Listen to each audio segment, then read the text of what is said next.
Hello friends, welcome to Amma's recipe. இன்னைக்கு நம்ம மீன் குழம்பு எப்படி ஈஸியா பண்றதுன்னு பார்க்க போறோம். ஒரு panல 2 டேபிள்ஸ்பூன் எண்ணெய் சேர்த்துக்கோங்க. எண்ணெய் சூடானதும் 1 டீஸ்பூன் கடுகு சேர்த்துக்கலாம். கடுகு பொரிஞ்சதும் 1/4 டீஸ்பூன் அளவுக்கு வெந்தயம் சேர்த்துக்கலாம். இப்போ இது கூட 1 டீஸ்பூன் சீரகம் சேர்த்துக்கலாம்.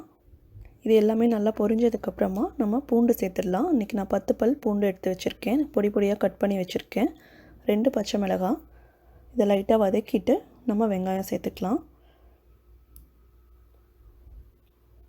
இப்போ 1 கப் அளவுக்கு வெங்காயம் பொடியா கட் பண்ணி வச்சிருக்கேன். சின்ன வெங்காயம் சேர்த்தீங்கன்னா ரொம்ப நல்லா இருக்கும். இப்போ இது நல்லா வதங்கிடுச்சு. இப்போ இது கூட 2 பெரிய சைஸ் தக்காளி சேர்க்க போறோம். நல்லா பொடியா கட் பண்ணிட்டு தக்காளியும் சேர்த்துக்கலாம்.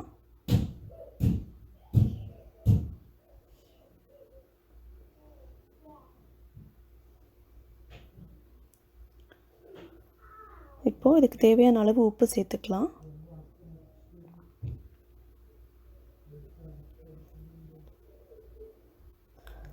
அரை டீஸ்பூன் மஞ்சள் தூள், 1 ஸ்பூன் மிளகாய் தூள்,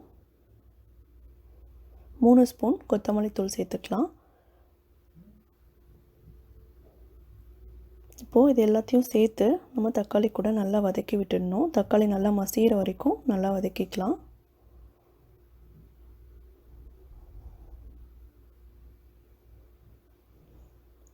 பாருங்க நல்லா தக்காளி மசிஞ்சு வந்துருச்சு. இப்போ நம்ம இந்த சைஸ்ல புளி எடுத்து அதை ஊற வச்சு நல்லா கரைச்சி எடுத்து வச்சிருக்கேன். அதையும் சேர்த்துக்கலாம்.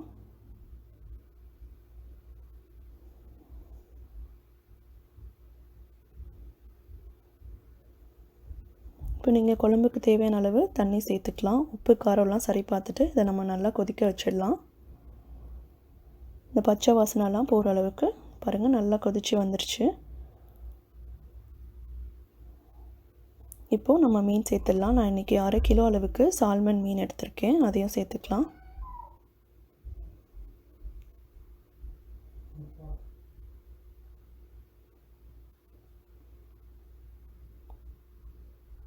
இப்போது இதை நம்ம ஒரு 10 நிமிஷம் நல்லா வேக வச்சு அதுக்கப்புறம் ஆஃப் பண்ணிடலாம்.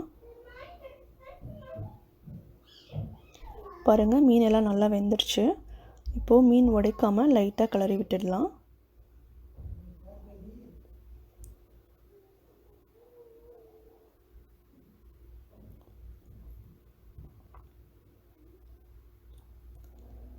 அவ்வளோதான், நம்மளோட மீன் குழம்பு சூப்பராக ரெடி ஆயிடுச்சு. நீங்களும் இதை ட்ரை பண்ணி பார்த்துட்டு எப்படி இருந்ததுன்னு கமெண்ட்ஸில் சொல்லுங்கள். தேங்க்ஸ் ஃபார் வாட்சிங்.